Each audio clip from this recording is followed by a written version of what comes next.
पहला चरण था जाटलैंड, दूसरा था मुस्लिम बाहुल्य और तीसरा है यादव बेल्ट जो बुंदेलखंड के इलाके में आता है और इसके साथ साथ अवध और पश्चिमांचल की भी सीमाएं इससे लगती है। तीसरे चरण में 59 सीटों पर मतदान कल यानी 20 फरवरी को होगा। 2017 में तीसरे चरण की 59 सीटों में से 49 सीटों पर भाजपा ने जीत हासिल की थी। सपा के खाते में 8 सीटें आई थी और कांग्रेस के खाते में 1 सीट आई थी। बीएसपी का खाता भी 2017 में नहीं खुला था। तीसरे चरण में 16 जिलों में मतदान होना है, जिनमें कासगंज, हाथरस, फिरोजाबाद, एटा, मैनपुरी, फर्रुखाबाद, कन्नौज, इटावा, औरैया, कानपुर देहात, कानपुर नगर, जालौन, हमीरपुर, महोबा, झांसी, ललितपुर ये जिले हैं। यहां पर चुनाव होना है। यह चरण सेमी वीआईपी कैंडिडेट वाला चरण है, क्योंकि यहां से उत्तर प्रदेश के पूर्व मुख्यमंत्री अखिलेश यादव चुनाव लड़ रहे हैं। और सेमी वीआईपी इसलिए कहा क्योंकि वीआईपी चुनाव क्षेत्र गोरखपुर है, क्योंकि वहां से वर्तमान मुख्यमंत्री योगी आदित्यनाथ चुनाव लड़ रहे हैं। खैर, यहां बहुत बड़े बड़े लोग चुनाव लड़ रहे हैं तो चर्चा भी बड़ी होगी। तो आइए समझते हैं कि तीसरे चरण में क्या कुछ हो रहा है। नमस्कार, मेरा नाम है अनुराग मिश्रा और आप देख रहे हैं जनता जंक्शन। तीसरा चरण इसलिए खास है क्योंकि इसमें उत्तर प्रदेश के तीनों प्रमुख हिस्सों अवध, पश्चिमी यूपी और बुंदेलखंड की बराबर की भागीदारी होती है। यहां पर देखें तो पश्चिमी यूपी के 5 जिले मैनपुरी, एटा, कासगंज, फिरोजाबाद, हाथरस शामिल होते हैं, जहां से 19 विधानसभा सीटें आती हैं।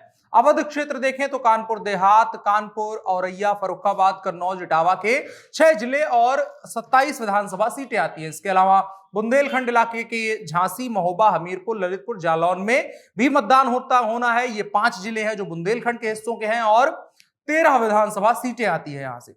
अगर बहुलता के हिसाब से देखें तो यह मूलतः यादव बाहुल्य चरण है, लेकिन अन्य जातियों की पकड़ भी इलाकों के हिसाब से घटती बढ़ती रहती है। जब हम अवध की तरफ आते हैं तो यहां सवर्ण वोटर मजबूत होने लगते हैं।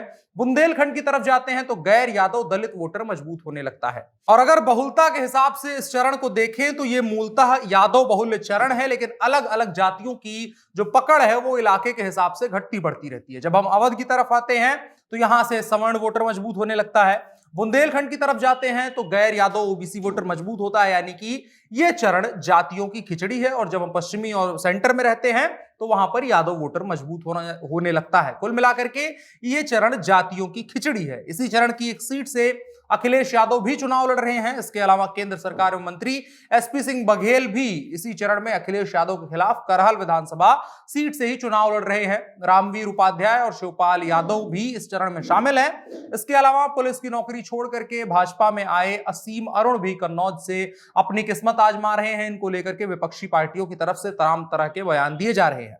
कांग्रेस के बड़े नेता सलमान खुर्शीद, उनकी पत्नी लुइस खुर्शीद भी उत्तर प्रदेश की फर्रुखाबाद सीट से चुनाव लड़ रही हैं। कुल मिलाकर के ये इलाका हाई प्रोफाइल नेताओं वाला है।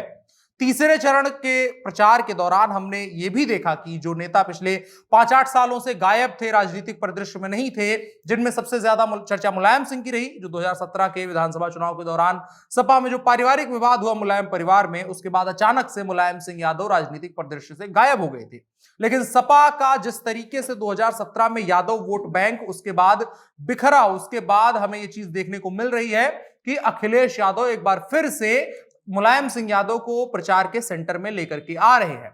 इसी दौरान शिवपाल सिंह भी समाजवादी पार्टी के गठबंधन में आते हैं। ये सब कुछ इसीलिए था ताकि तीसरे चरण में जो यादव वोटों का बिखराव 2017 के दौरान हुआ था, जिसका साफ साफ फायदा भारतीय जनता पार्टी को मिला था, उसको रोका जा सके।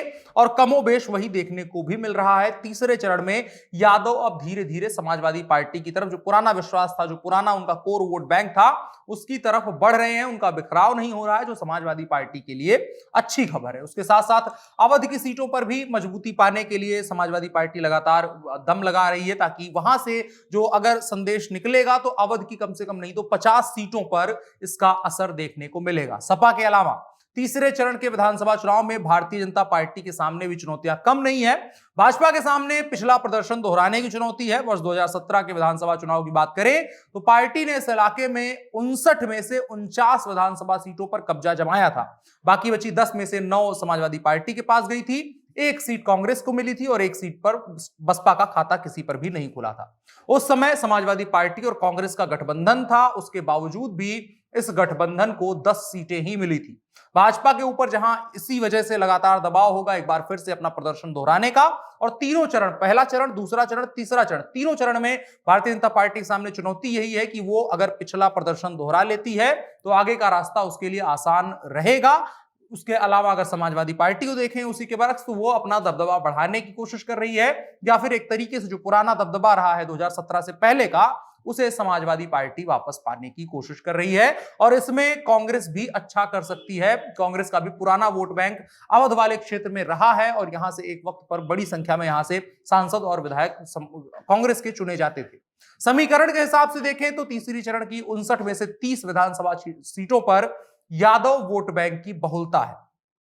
दरअसल 16 में से जो 9 जिले टोटल देखे जाते हैं, अगर जिलावार देखते जाएं हम, तो 16 में से 9 जिले हैं, वहां की यादव बहुलता है।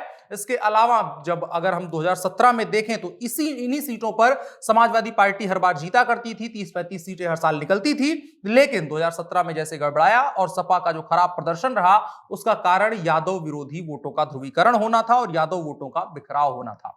इस बार समाजवादी पार्टी उसी माहौल को बदलने की कोशिश कर रही है और अखिलेश यादव मैनपुरी की करहल सीट से चुनाव इसीलिए लड़ रहे हैं, इसीलिए उम्मीदवार बने हैं ताकि यादव वोट बैंक को एक तरीके से अग्रेसिव वोट बैंक बनाया जा सके और उसके बाद चीजें आसान हो सके समाजवादी पार्टी के लिए। लेकिन यहां पर एक और चीज आती है, अगर यादव वोट बैंक अग्रेसिव होता है तो जो गैर यादव वोट है वो ध्रुवीकृत होगा और उस ध्रुवीकरण का फायदा, अगर वो एक जगह पर वोट गिर जाता है ध्रुवीकृत वोट, तो उसका नुकसान समाजवादी पार्टी को देखने को मिल सकता है। भारतीय जनता पार्टी इसी ताक में है कि अगर यादव वोट अग्रेसिव होता है और उस तरीके से अगर चुनाव प्रचार जैसे हमने देखा उसमें यही देखने को मिला कि यादव वोट जैसे जैसे अग्रेसिव होता गया, भारतीय जनता पार्टी उसी तरीके से पिछड़ों की राजनीति करने लगी। और भारतीय जनता पार्टी अगर हम उदय देखेंगे इस इलाके में तो वही रहा है कि धर्म के साथ साथ गैर यादव ओबीसी जातियों को अपने साथ इकट्ठा करना। कल यहां पर मतदान है और ये तमाम समीकरण है जिनके आधार पर मतदान होना है। देखने वाली बात होगी क्या कुछ होता है वहां पर। आपकी क्या राय है कमेंट बॉक्स में जरूर बताएं और साथ ही साथ इस वीडियो को साझा भी करें। उत्तर प्रदेश विधानसभा चुनाव के बारे में लगातार हम बात करते रहेंगे। फिलहाल के लिए इतना ही। मेरा नाम अनुराग मिश्रा है, आप जनता जंक्शन देख रहे थे। कैमरे पर मेरे साथ ओम प्रकाश हैं। शुक्रिया।